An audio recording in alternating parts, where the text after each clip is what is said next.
who is a graphic artist. We see him in his studio now and again, designing record covers. And his mother's passed away 3 or 4 years before. And his father, Hal, who's 75 years old, comes out of the closet and tells him he's gay.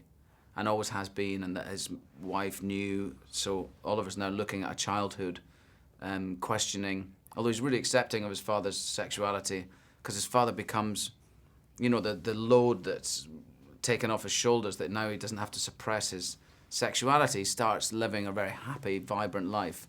He joins every known gay club in Southern California. He's a member of gay book clubs and gay film clubs, and everything has a rainbow on it. He's a happy man, and he's more emotionally available to his son than ever before. So that's all good. But there is a certain kind of looking back at his childhood that Oliver does to try and, to remember back to times where he felt that maybe there was something not right about his parents' relationship, now that he can understand what that was. What is it about Mike Mills as a director that you almost, not taking a chance with him, but the whole creative process? He talked a lot about no rehearsals, just basically an organic type of relationship. Yeah. What was it like working with him in that sense? I was never taking a chance with him because I'd seen his first movie, Thumbsucker, and I thought it was really brilliant, and it was really somebody's vision. It really wasn't a movie that was kind of another version, another remaking of another kind of movie. It was really Mike's film, and it had a unique quality to it.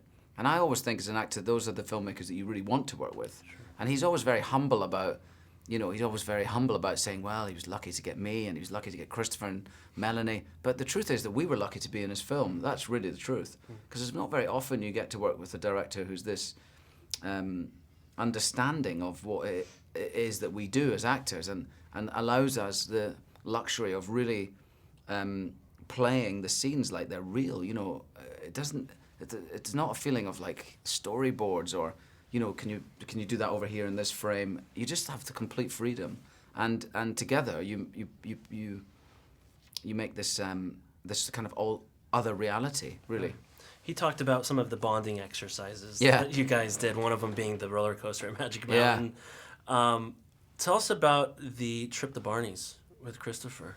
The first day I met Christopher, and the first time I've ever met Christopher was we were at the Beverly Hills Hotel, and we had taken a suite there. The company had taken a suite there for us to rehearse in, and we had lunch, a very nice lunch, and Christopher told many wonderful stories, and like stories about people he'd worked with that makes the hair on your neck stand up, I bet.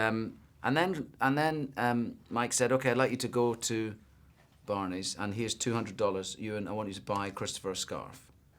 And Christopher, now you're gay, and you want to look fabulous in Barney's. So we got in the car, and Christopher's in his 80s. I mean, he's sharp as a knife. He doesn't need somebody to look after him in Barney's, but that was my job, and he was sort of slightly dismissive about this, saying, what is this nonsense, going to Barney's to get a scarf? But and then he went, what are those? And he looked at my jeans. I said, they're just black jeans, Christopher. And he said, they're very tight. I said, well, they're skinny jeans. You would call them skinny jeans, I said, So when we got to Barney's, he had his mind set on skinny jeans, and that was it. So he saw the jean department over there, and he was like heading towards it. I was like, Christopher, the scarves are over here. Christopher, the scarves are...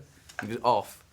And he was flirting with the sales girl, and he was like, oh, I need some skinny jeans. And before I knew it, he was coming out. He was coming out with skinny jeans on, looking in the mirror, and I ended up putting about $1,200 worth of skinny jeans on my credit card because he didn't bring his wallet with him. And I got back to I picked up a scarf as a kind of afterthought. And I got back to Mike and I said, I'm going to need more than the $200. Thank you very much. So it was very funny. But, even though, like I say, Christopher doesn't need looking after anywhere, it gave me an idea of the kind of... he's headstrong, or he had it in his mind to go and get the jeans, and he went and got the jeans. And I was there kind of following behind. And in the film, that's what Oliver does a lot. His father is dying of cancer, and so you want your father to be happy. So if he wants to go to the bookshop, we go to the bookshop. If you want to go to Staples, we go to Staples. If you want to go to the nursery and buy plants, we'll do that, you know. And so there's lots of scenes like that where I'm following around after him, and it gave me a flavour of what that might be like. Definitely. They say never work with dogs or children. Yeah. You worked with a dog. I know, I loved that dog. I love him still.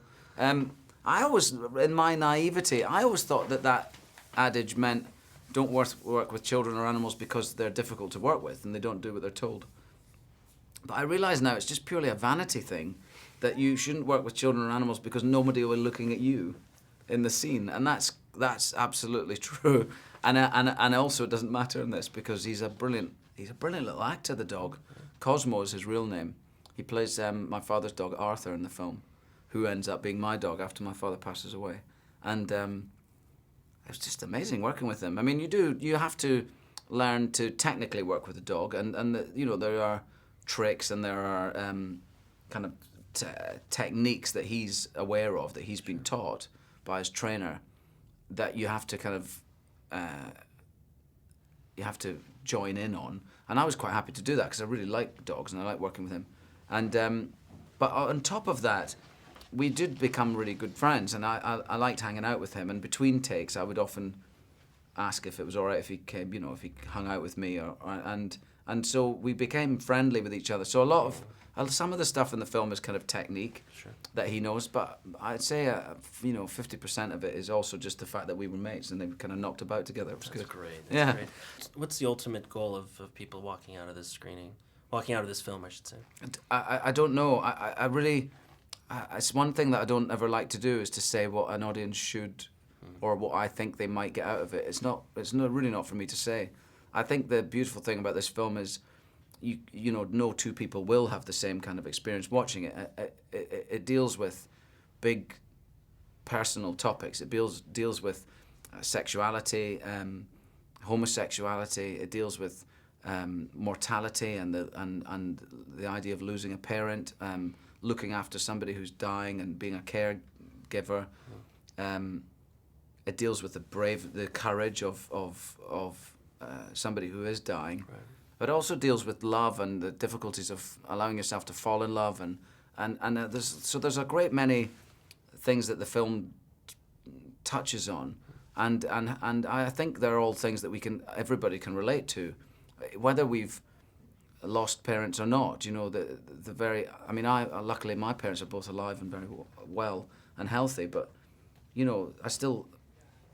can imagine what that might be like. I don't want to imagine what it's like, but so I think people all get out of it what they do, and it's not for me to say.